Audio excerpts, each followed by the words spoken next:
Hi Yvette, thank you so much for giving me time to interview you over here at as the pastry chef at the Desserts Cafe at number 30 Jalan Pari Burong. Tell me a little bit about yourself. What's your background? I started off as a teacher, and then I left the teaching industry, and then right now I am the pastry chef over here. All so right. During that period of time, I actually went to the Culinary Institute of America I see. for 2 years. It's 2 a years. 2-year program. Mhm. Yeah. And Is it then- stationed here in Singapore? Is the Yeah. school here in Singapore? Yeah, the branch is over here. It's actually a very new branch, so I'm one of the pioneer students for the CIA. That was like in the year 2011. 2011. Yeah. So you're the And then first I batch. just graduated in 2013. 2013. Okay. And how long were you there in SIDA teaching? For about 4 years. What do you teach over there? Home economics. Home economics. So I teach at the lower secondary. I see. So we teach them like very basic cooking and pastry items as well. I see. Interesting. So so when you were in a CIA, what were the courses or the modules that you actually took up? We went through, actually it's like a crash course within the 2 years. So we have like cuisines of America, cuisines of Asia, cuisines of Europe as well. So we done pastry, hot kitchen, cold kitchen, like the garde-manger. Yeah, so it's an extensive course. So, which part of the course actually were something which you were very much interested, or rather find it very inspiring? Actually, I like cuisines of Asia the most. I see. Yeah, because I see. I've always been amazed by like the dim sum. Yeah. Yeah, I love dim sum too. Correct. Yeah, You yeah. know, the Japanese food. Yeah, Correct. they're very exquisite. They're very exquisite. The way Not they actually. forgetting the pastry module as well. All right. So, what actually made you want to be a pastry chef? From young, it's a passion that I've loved, like playing around with desserts. Correct. From young, like when you were a teenager, or when you were like 8, 9 years, Teenager, and then during my teaching years as well. I see. So in your family, who else are chefs or pastry chefs? Nobody. So you're the only one and Yeah, only one no. in the family. Okay. So who are the chef or role models that you actually inspires you? I have 3. The first one is actually Alvin Leong. Alvin Leong. Yeah, I was training under Innovation in Hong Kong for about 4 months. Oh, Yeah. during your intern. Correct. Intern there. And then the second one is Heston Blumenthal. Okay. Yeah, owner of Fat Duck.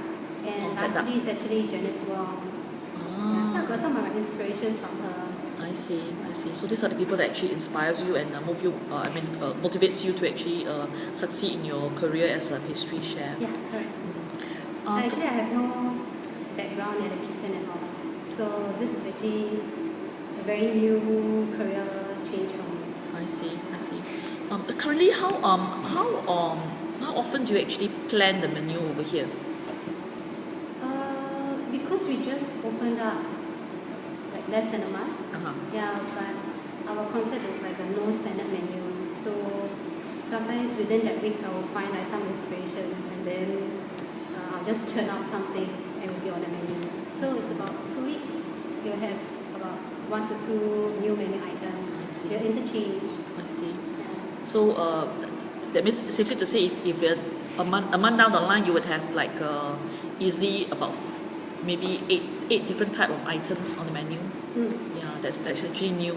Yeah. So this actually provides the diners actually a lot of surprises. Yeah, correct. Because most of the cafes or restaurants, right, they change their menu items once every 6 months. Yeah, usually 6 months. Yeah, that's so for the us, it's industry depending practice. on me and the other chef. I see. Yeah, so depending on our mood, and then okay, we'll turn out something new for the audience. How would you describe your cafe different from the other dessert cafes? Because it's a no standard menu, so actually you won't see any like standard menu items on the walls that you see in other different dessert cafes. Yeah, so it's literally based on our mood or what we want to serve that day or that week. Yeah. So items that actually get to stay on the menu will be items which are Like possibly the best sellers or popular or we get good reviews. how do you actually get feedback then? I mean, for your desserts. We ask the customers how do they think or any improvements, and if they find that it's perfect and they like it a lot, so we just keep it on the menu. I see. Yeah. What will your future plans be as a pastry chef? I mean, I still do want to look for an outlet for me to train more. Mm-hmm. Yeah. So for right now, it's more of getting more exposure. Yeah. So if I'm given an opportunity to train elsewhere, I would go for it. Then I will still come back here to then develop the menu items. I see. Currently, I understand that there are some very special items that you have on your the menu. Can you actually describe some of them and share with us? Okay, the most for the cake selection, one of the popular concoction that we have done is actually the movie combo. So you know when you go to movies, you have Coke and popcorn together. Yes. So for us, we turn it into a cake. So it's actually a popcorn mousse cake, and then topped with Coke chantilly. Wow. Yeah. So it tastes like popcorn and Coke. Yeah. Wow. So actually, there's no like flavoring or essence added to it. It's all natural. All right. Yeah. So you really use the real popcorn. You really crush them up. Corn, All right. So can I say that actually the cafe over here essentially uses ingredients that are really we try our best not whole. to use any coloring or flavoring. I see. The best we naturally and how we extract the essence out from the natural ingredients out. Oh, I see. That's interesting. Apart from the popcorn dessert, what other specialty do you have over here? We have the matcha latte. Yeah, the cake is actually called matcha latte. So when you go to like Starbucks, and then you have the green tea latte. Yes. Yeah, so we took that and then we turned it into the cake itself. How do you do that? We have because latte is actually milk based. Yeah. So we try to be on par with the flavor of the drink itself. So a lot of customers told us that it actually goes together with the green tea latte. All right. So they have the cake and then the drink together. Wow. That's interesting. And then another one is a cake called on the day. So it's actually a sticky date mousse. So when you go to, I think now quite a number of places they sell sticky date pudding. Yeah, so instead of the pudding itself, we took out the flavors and use the ingredients to turn into a mousse cake itself. I see. So how do you actually do this process of extracting the flavor out? Through R&D. Or R&D? Yeah, we play a lot of ingredients and we play a lot with the ratios in the kitchen. I see. Do you learn that from CIA itself, the CIA course itself? From CIA, and I learned most from Go Innovation.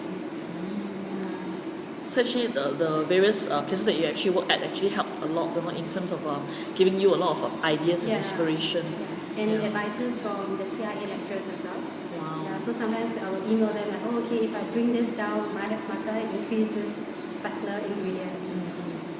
So I guess the culinary journey itself is an ever increasing journey of learning. Correct. You have to constantly actually read up and then also to experiment and also to create.